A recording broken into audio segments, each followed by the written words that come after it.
Of The Hobbit by the man who plays Thorin himself, Richard Armitage. Good evening. How are you? How was that walk down the carpet tonight?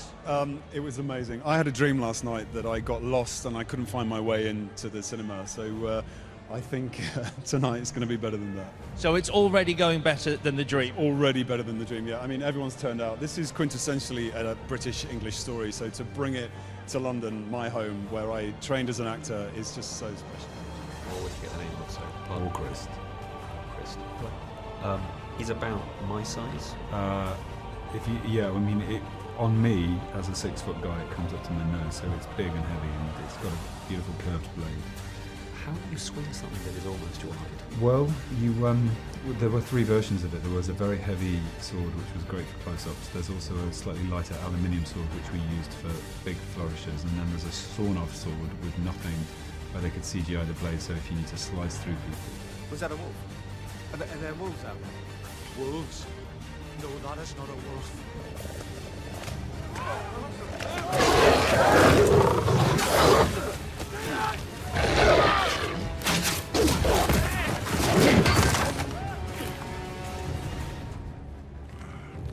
Work, Scouts! Which means an orc pack is not far behind. Orc pack? Who did you tell about your quest beyond your kin? No one. Who did you tell? No one, I swear. Get along well with your horse, or you're no longer speaking? Get along well with my horse. We've talked about this actually, haven't we? You sniggered when I said I had a relationship with my horse. Well, because you said you had a relationship with your horse. They were lovely horses. She liked her long locks as well. We had a little bit of a hair thing going on together. Boot camp, which really was a boot camp because they brought these massive boots in on the first day and we all had to wear them. You were trained how to move. We started from the feet down and we worked upwards, and Terry Notary, who is the most incredible movement director, he brought in this weight belt with a weight on it, and he said, okay, so dwarves have gonads that are made of stone, and that's where you start. So start your dwarf in that place. Beasts, and you know, when they party hard. So there's a few drinking songs in there. Yeah. What makes a good drunk? A smelly dwarf makes a good drunk. But yeah, I don't think dwarves were very comfortable in Bag End at all. It was too small and too hot, and the food was good. I'd definitely book in again for the food, but I didn't really want to stay that long. And the host was a bit of a whinger, and he fainted as well, so it wasn't a good start. He's obsessed by the ring, and I'm obsessed by the sizes of the actors, weapons and trailers. JK. The faux hammer. Sword? I know, Did and you have any it's true jealousy I at do all? have the biggest sword in all of the dwarves.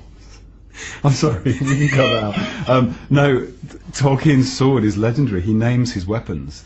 I name my weapon too. No, why do you do this to me? Sorry. Don't do this to me.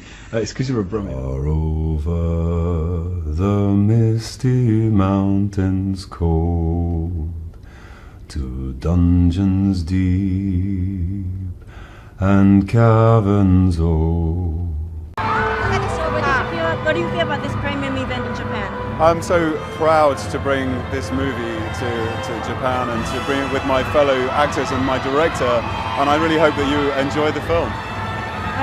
この日本にこの映画を持ってくることができて大変誇りに思います。そしてまた皆さんもぜひ楽しんでいただければと思います。今日は寒いですけれども、少し日本はとてもたくさんのファンの方が集まってくださいました。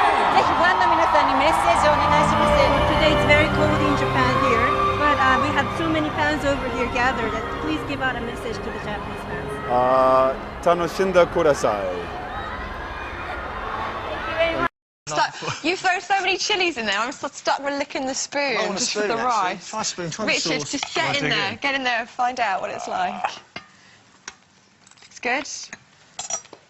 Really good. Now, he said he loves your show, so you love his cooking. No, be honest. And the hot chili. Oh, wow, yeah, he does like chilies. Have a taste. No, it's not I will, too do you know, hot. I will have a taste. Very, very You need a bit of the sauce, but also take a bit of rice, and that'll just mellow it down a little Okay, okay. bit. Water, anybody? Is it really hot? No, it's good. Yeah, I wanted to ask you because it would be really nice if we could play something. I was just thinking what you would do at the end of your day when you go into the trailer. What goes on first? Beatles, Stones? I don't know what. The top of the wine bottle came off first on most days, And the music of Pinot Noir dribbling into a crystal glass was mainly what I listened to at the end of the working day. Good answer. Some would say that's the best sound of, in the world. It's definitely the best sound.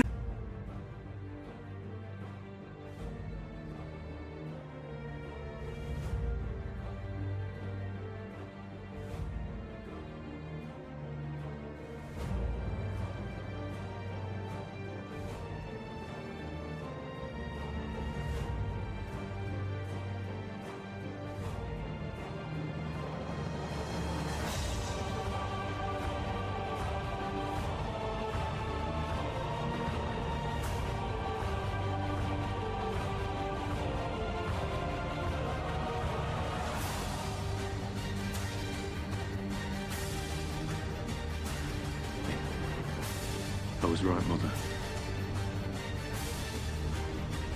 This hell will not have me. No one loves me. No one cares for me but you.